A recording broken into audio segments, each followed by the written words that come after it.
दोस्तों, शास्त्रों में लिखा है कि मृत्यु अंत नहीं है बल्कि आरंभ है। मृत्यु के बाद दुराचारी आत्माओं को यमदूत अपने साथ यमलोक ले जाते हैं। मनुष्य की मृत्यु के 13 दिन बाद पिंडदान से एक नया शरीर प्राप्त कर आत्मा यमलोक की यात्रा शुरू करती है। पापी आत्माओं को यमदूत अपने कठोर फाश में बांधकर धारदार हथियारों से मारते हुए दक्षिण की ओर यम मार्ग पर खींचते हुए ले जाते हैं। पापी आत्माओं के लिए यमलोक का मार्ग बहुत ही दुर्गम और कष्टदायी होता है, जबकि पुण्य आत्माओं के लिए यही मार्ग सुगम और आनंददायक होता है। गरुड़ पुराण में स्पष्ट लिखा है कि पृथ्वी लोक से यमलोक की दूरी 86,000 योजन है, जिसे पापी आत्मा अपने पैरों से चलते हुए लगभग 1 साल में पूरा करती है।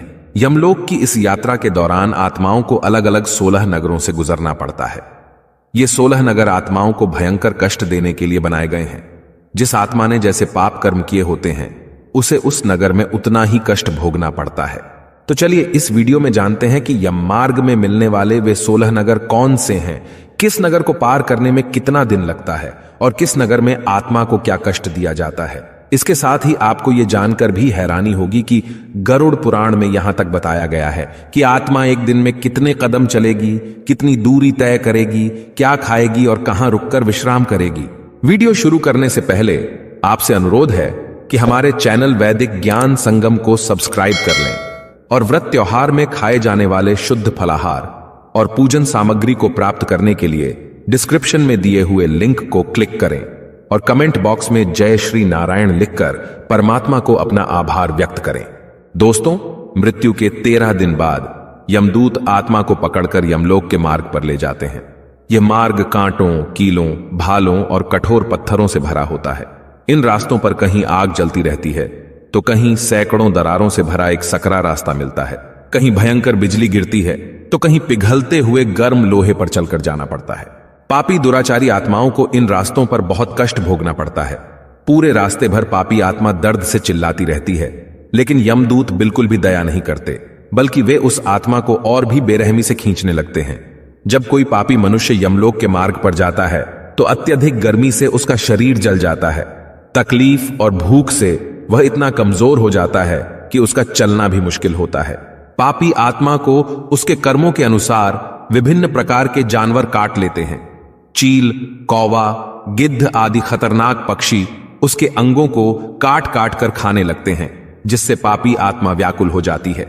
गरुड़ पुराण में भगवान विष्णु ने पक्षीराज गरुड़ को बताया है कि यमलोक और मृत्यु लोक के बीच की दूरी 86,000 योजन है।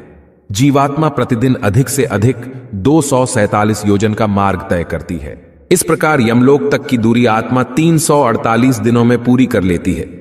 इस यात्रा के दौरान जीवात्मा सौम्यपुर, सौरीपुर, नागेंद्र भवन, गंधर्वपुर, शैलागम, क्रौंचपुर, क्रूरपुर, विचित्र भवन, बहवापदपुर, दुखदपुर, नानक्रंदपुर, सुतप्त भवन, रौद्रपुर, पयोवर्षण, शीताध्याय और बहुभीतिपुर से होकर गुजरती है। यम मार्ग में मिलने वाले ये 16 नगर बेहद खतरनाक और कष्टदायक हैं। इनमें सबसे पहला नगर है सौम्यपुर। इस रमणीक नगर में प्रेतों के महान गण रहते हैं। यहां पुष्प भद्रा नाम की नदी बहती है। पापी आत्मा सौम्यपुर पहुंचकर दुख से चिल्लाने लगती है। अपने बच्चों और परिवारजनों को याद करके बहुत रोती है। रोते रोते उसे अपने किए हुए पाप याद आते हैं, जिसके लिए वो भगवान को याद कर यमदूतों से माफी मांगती है, लेकिन उसकी बात सुनी नहीं जाती। परिवारजनों द्वारा दिए गए मासिक पिंडदान को ग्रहण करके थकान से चूर वह जीवात्मा करुण विलाप करती है। इस नगर की खूबसूरत हरियाली और पहाड़ देखकर विश्राम करना चाहती है, लेकिन यमदूत उसे विश्राम करने नहीं देते और उसे घसीटते हुए दूसरे नगर ले जाते हैं। यम मार्ग में स्थित दूसरे नगर का नाम सौरीपुर है। सौरीपुर के रास्ते में चलते समय यमदूत उसे मुद्गलों और भालों से पीटते हैं, जिससे उसे बहुत दुख होता है। वह चिल्लाने लगता है और अपने पापों को याद करके रोता है।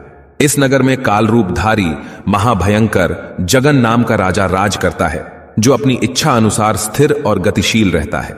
उसे देखकर जीवात्मा अत्यंत भयभीत हो उठती है और अपने अनिष्ट की शंका से पीड़ित होकर त्रिपक्ष में पृथ्वी पर संबंधियों द्वारा दिए गए जलपिंड को खाकर बिना विश्राम किए दिन रात लगातार चलते हुए तीसरे नगर अर्थात नागेंद्र भवन पहुंचती है। नागेंद्र भवन पहुंचने में आत्मा को 3 माह का समय लग जाता है। जहां उसे महाभयंकर कष्टदायी वन मिलता है, जिसकी पीड़ा से विलाप करती हुई आत्मा यमदूतों से बार बार अपनी मुक्ति की प्रार्थना करती है। यहां वह आत्मा अपने बंधु बांधवों के द्वारा दिए गए अन्न जल को प्राप्त करती है।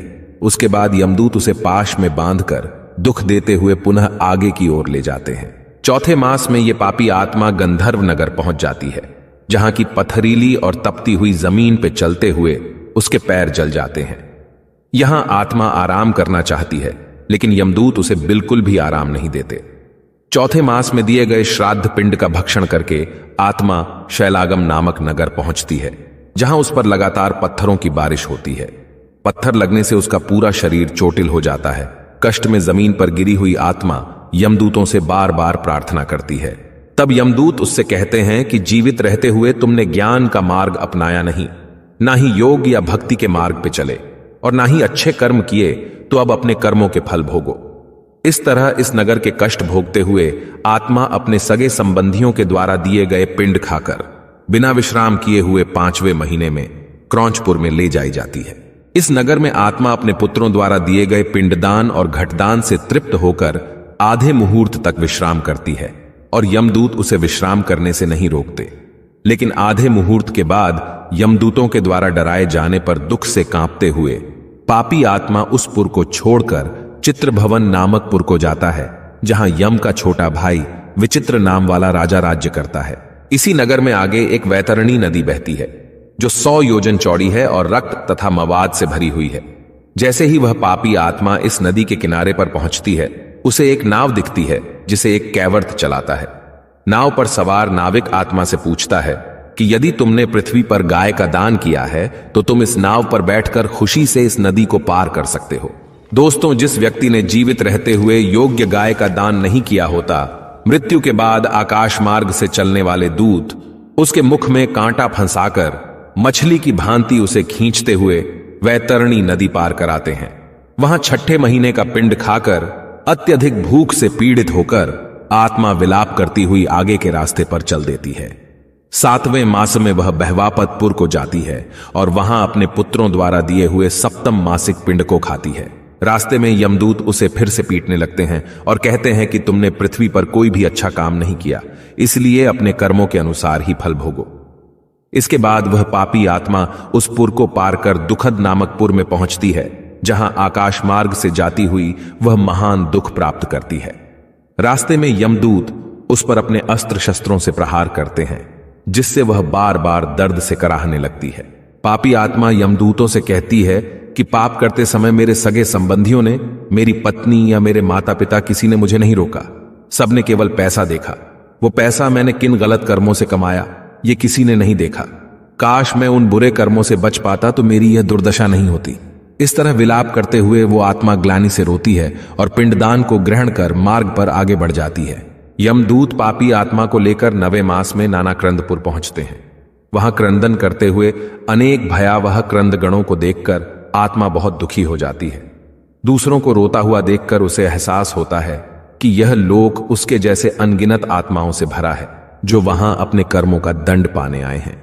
पापी आत्मा भी अपने कर्मों को सोचकर आत्मग्लानि से भर जाती है, लेकिन यमदूतों से प्रश्न भी करती है कि अगर मृत्यु के बाद इतने कष्ट मिलते हैं, तो अगले जीवन में वो याद क्यों नहीं रहते?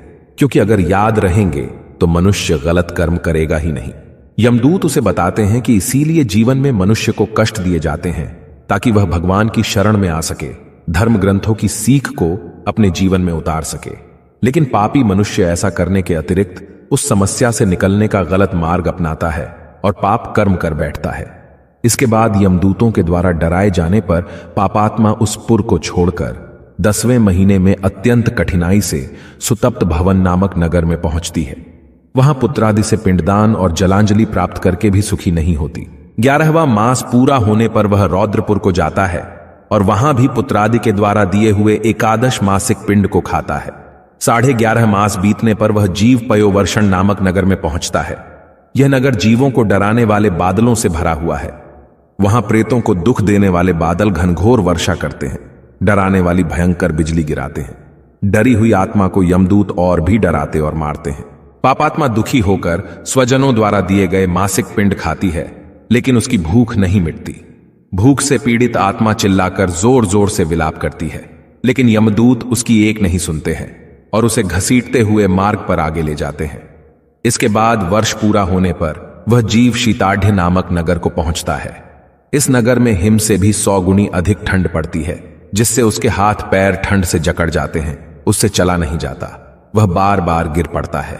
ठंड से दुखी तथा भूख से पीड़ित वह जीव इस आशा से 10 दिशाओं में देखता है कि शायद कहीं कोई उसके नाते रिश्तेदार हों जो उसके दुख को दूर कर सकें। तब यम के दूत कहते हैं, तुम्हारा ऐसा पुण्य कहां है कि तुम्हें इस ठंड से मुक्ति मिले। फिर वार्षिक पिंड को खाकर वह जीव धैर्य धारण करता है। उसके बाद वर्ष के अंत में यमपुरी के निकट पहुंचने पर वह प्रेत बहुभीतिपुर में जाकर हाथ भर माप के अपने शरीर को छोड़ देता है। इस प्रकार एक हाथ का जो शरीर उसे मृत्यु के बाद 13 दिन के पिंडों से मिला था, जिस पर उसने इतने कष्ट सहे थे, बहुभीतिपुर में उसका अंत हो जाता है।